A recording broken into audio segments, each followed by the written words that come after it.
இந்த மேடையில நின்று மக்கள் முன்னாடி நின்று உங்க எல்லாருக்கும் நான் மீண்டும் அழைப்பு விடுக்கிறேன். தயவு செய்து அரசியல் வேறுபாடுகளை ஓரமாக வையுங்க. இது தமிழ்நாட்டுடைய உரிமை பிரச்சனை. சுயநலத்துக்காக நம்முடைய சந்ததிகளை அடகு வச்சிடாதீங்க. உங்க முடிவை மனசாட்சியோட மறுபரிசீலனை செய்யுங்க.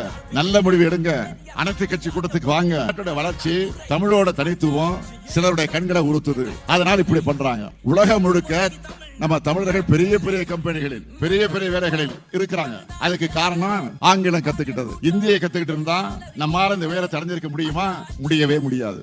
எப்படியெல்லாம் பறிக்கலாம்னு நினைக்கிறவங்களா இன்னைக்கு ஒன்றிய ஆட்சியாளர்கள் இருக்கிறாங்க. நம்முடைய பிரதிநிதித்துவத்தை குறைக்க, நம்முடைய குரலை நசுக்கிற ஆபத்தா தொகுதி மறுசீரமைப்பு வரப்போகுது. அதனாலதான் முன்னெச்சரிக்கையோட அந்த உணர்வோட அதற்கு எதிராக குரல் எழுப்ப தொடங்கி இருக்கிறோம். நம்முடைய தாய்மொழி தமிழ். உலகத்தோட பேச ஆங்கிலம். வாழ்க்கையில முன்னேற அறிவியல், தொழில்நுட்பம், கணிதம், சமூக அறிவியல் அது போதும். தமிழ்நாடு போராடும், தமிழ்நாடு வெல்லும்.